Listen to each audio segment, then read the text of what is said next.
एक बार एक व्यक्ति अपने काम से लौटकर घर आया और साथ में पनीर लाया और अपनी पत्नी को कहा कि आज मेरे लिए बढ़िया पनीर की सब्जी बनाना, क्योंकि आज मैंने बहुत काम किया है और मुझे बहुत ज़्यादा भूख लगी है और मुझे कुछ बहुत अच्छा खाना है। उसकी पत्नी कमरे से बाहर आई और पनीर लिया और कहा कि बिल्कुल, आप हाथ पैर धोकर तैयार हो जाइए, मैं आपके लिए बहुत ही स्वादिष्ट सा खाना बनाती हूँ। वो व्यक्ति फ्रेश हो गया और टीवी देखने लगा और इंतज़ार करने लगा सब्जी के बनने का, ताकि वह उसे खा सके। किचन से बहुत अच्छी खुशबू आ रही थी।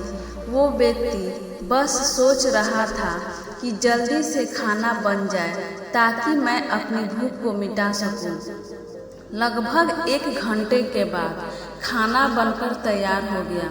स्वादिष्ट सा भोजन अब खाना लगने ही वाला था कि उस व्यक्ति ने अपनी पत्नी से पूछा कि खाने में नींबू है कि नहीं, क्योंकि मुझे पनीर की सब्जी में नींबू डालकर खाना है।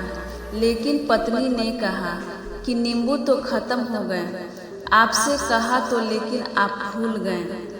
व्यक्ति ने अपनी पत्नी से कहा कि रुको रुको, अभी खाना मत लगाओ, क्योंकि नींबू के बिना खाने में बिल्कुल मज़ा नहीं आएगा। तो मैं अभी गया और अभी नींबू लेकर आया। वो व्यक्ति वापस से कपड़े पहनकर तैयार हुआ और नींबू की पास वाली दुकान पर गया। जब वहाँ पर देखा तो नींबू नहीं थे। उसका दिमाग क्रोध से भर गया। उसने सोचा कि यार, उसके पास नींबू नहीं है, चलो थोड़ी आगे वाली दुकान पर जाता हूँ, शायद वहाँ नींबू मिल जाएगा। वो थोड़ा और आगे गया, लेकिन वहाँ पर भी नींबू नहीं मिले। अब उसने सोचा दूर की सब्जी मंडी चला जाता हूँ, वहाँ से नींबू लेकर आऊँगा, क्योंकि नींबू के बिना सब्जी में मज़ा नहीं आएगा। करीबन आधा घंटे के बाद वो करीब के सब्जी मंडी में पहुँचा। वहाँ पर उसे नींबू मिल गया और वो बहुत खुश हुआ कि चलो नींबू मिल गया और अब मैं घर में जाऊंगा और सब्जी में नींबू डालकर अच्छे से सब्जी खाऊंगा। अब वह खुशी खुशी नींबू लेकर घर आया और अपनी पत्नी से कहा कि जल्दी से सब्जी गरम कर दो, रोटी गरम कर दो और नींबू काट, ताकि मैं अच्छे से खाना खा सकूं। अब थाली लगाई गई, सब्जी परोसी गई और नींबू रखी गई। उसकी पत्नी सामने ही बैठी थी और वो व्यक्ति थोड़ी देर के लिए कुछ सोच में पड़ गया। उसके बाद उसने नींबू की प्लेट उठाई और दरवाजे से बाहर की ओर फेंक दी और जोर जोर से चिल्लाने लगा, मैं जीत गया, मैं जीत गया। पत्नी यह देखकर घबरा गई कि कहीं ये पागल तो नहीं हो गए। इन्होंने सारे के सारे नींबू दरवाजे से बाहर की ओर क्यों फेंक दिया? उस पत्नी ने उस व्यक्ति पर चिल्लाया और कहा कि आप पागल हो गए हैं? अभी तो इतनी देर तक नींबू के बारे में पूछ रहे थे और अभी जब नींबू घर पर ले आए और खाने बैठ गए तो आपने इन नींबुओं को दरवाजे से बाहर फेंक दिया और अब चिल्ला रहे हो कि मैं जीत गया, मैं जीत गया।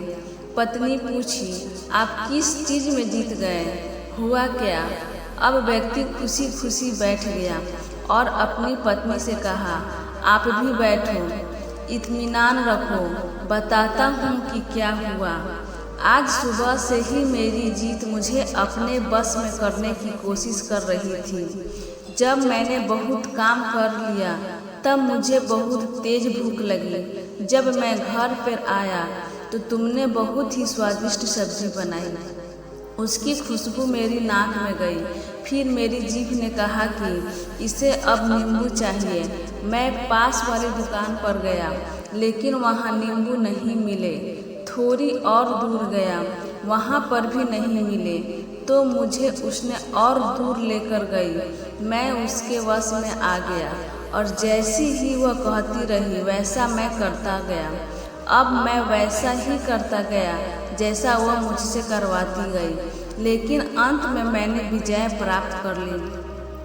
मैंने उसे उठाकर बाहर फेंक दिया और कह दिया कि तुम्हारा मुझ पर कंट्रोल नहीं है, बल्कि मेरा तुम पर कंट्रोल है, और मैं जीत गया। कई बार लोगों को शराब पीने की आदत लग जाती है और उस चक्कर में वो भटकते रहते हैं। यदि एक जगह नहीं मिलती तो दूसरी जगह जाए हैं, दूसरी जगह नहीं मिलती तो तीसरी जगह जाते हैं। और अक्सर युवाओं के साथ ऐसा जरूर होता है कि वो शराब पीने के लिए बैठते हैं, सारी शराब खत्म हो जाती है। उसके बाद एक ना एक व्यक्ति जरूर कहता है कि यार और चाहिए के चक्कर में शराब ढूंढने के लिए निकलते हैं। देर रात हो जाती है, वो भटकते रहते हैं, एक जगह नहीं मिलती तो दूसरी जगह जाते हैं, दूसरी जगह नहीं मिलती तो तीसरी जगह जाते हैं और अपने समय, पैसे और अपने आप को बर्बाद करते हैं। यदि आपने अपनी इंद्रियों पर विजय प्राप्त नहीं किया तो आप भी नींबू की खोज में सिर्फ भटकते ही रहेंगे और हमेशा परेशान रहेंगे। इसलिए अपनी इंद्रियों पर काबू पाइए और अपनी जीवन को खुशी खुशी बिताइए। आशा करती हूँ कि इस स्टोरी के माध्यम से आपको कुछ न कुछ सीख जरूर मिली होगी। अगर मिली हो तो अपने दोस्तों के साथ ज़्यादा से ज़्यादा शेयर जरूर करें। ऐसे ही motivational speech, inspirational story, quotes और लाइफ में सक्सेस कैसे पाएं, ऐसे नॉलेज के लिए इस पर आकर आप पढ़ सकते हैं।